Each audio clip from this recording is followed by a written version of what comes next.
नमस्कार मेरे प्यारे साथियों। 14 अप्रैल 1891 को भारत भूमि पर बाबा साहब डॉक्टर भीमराव अम्बेडकर का जन्म हुआ। उन्होंने अपने जीवन संघर्षों के द्वारा और अपने ज्ञान की विद्वता के बल पर कई हजार वर्षों से इस देश के संस्कृति में हिंदू धर्म के नाम पर शोषण, अत्याचार और भेदभाव को जो कुरीतियां स्थापित था उसको खत्म किए। अपने विद्वता के बल पर संविधान सभा की अध्यक्षता के द्वारा दुनिया का सबसे सुंदर संविधान लिखे, जिससे सभी को शोषण से मुक्ति मिली, सभी को समानता, स्वतंत्रता और बंधुता का अधिकार मिला। उसके बावजूद भी उन्होंने शोषण, अत्याचार और अन्याय से मुक्ति के लिए 14 अक्टूबर 1956 को बौद्ध धर्म अपनाए। इस बौद्ध धर्म के द्वारा दुनिया को एक संदेश दिए कि इसी धर्म के द्वारा ही शोषण, अत्याचार और अन्याय से मुक्ति पाया जा सकता है। जिस धर्म में सबको समानता, स्वतंत्रता और बंधुता का अवसर मिलता है, सबको विकास करने का सर्वोच्च सम्मान और अवसर मिलता है। दुनिया के देशों में बौद्ध धर्म का बहुत व्यापक विस्तार है। उसके बावजूद भी भारत की धरती पर से जिस धर्म का उत्पत्ति हुई, उसी देश में इसका विकास नाम मात्र के बराबर है। इसका कारण है हिंदू धर्म के नाम पर जो ब्राह्मण स्वार्थ वृत्ति के नाम पर मनुवादी और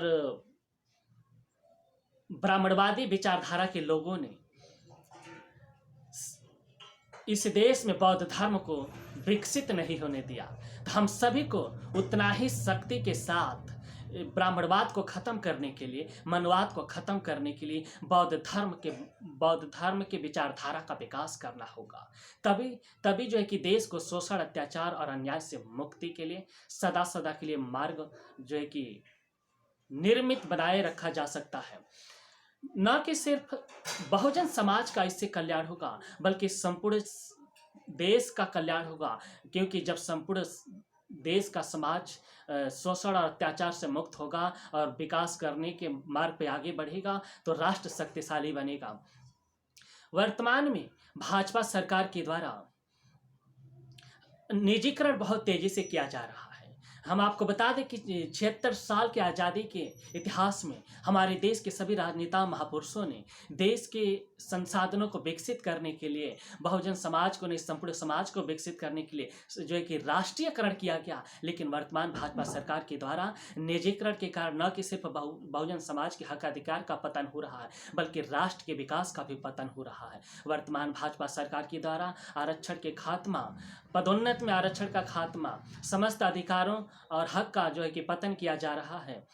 इसका प्रमाण है कि वर्तमान में शिक्षा के क्षेत्र में विकास न हो करके, बल्कि उसके विपरीत 11,000 बहुजन विद्यार्थी आईआईटी के क्षेत्र से, यानी इंजीनियरिंग के क्षेत्र से अपनी पढ़ाई छोड़ चुके हैं। इस पढ़ाई छोड़ने का कारण है इस वर्तमान भाजपा सरकार के द्वारा स्कॉलरशिप का खात्मा और फीस में बहुत तेजी से वृद्धि।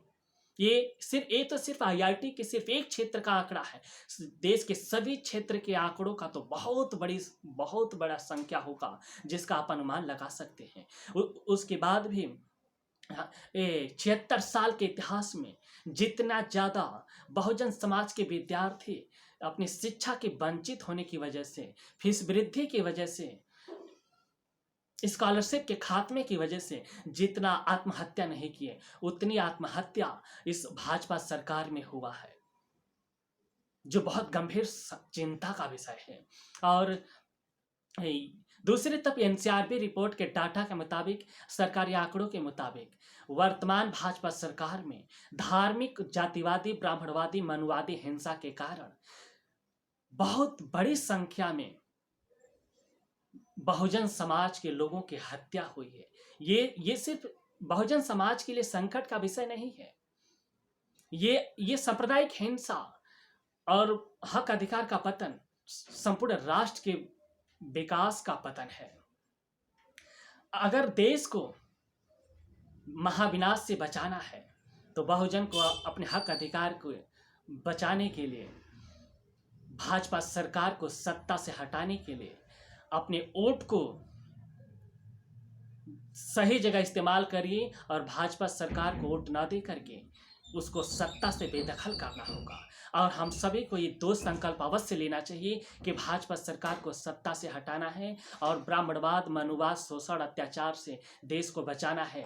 तो बाबा साहब की अंतिम इच्छा, बौद्ध धर्म की ले लो दीक्षा, राष्ट्र हित में यही है सच्चा रास्ता, अपनाना होगा, तभी राष्ट्र का कल्याण होगा और राष्ट्र शक्तिशाली बनकर के दुनिया के सामने अपनी गौरव गाथा को सदा सदा के लिए स्थापित करेगा।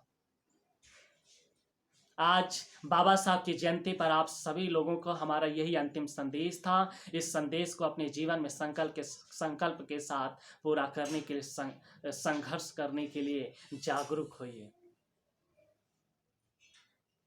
जय भारत, जय संविधान, जय भीम।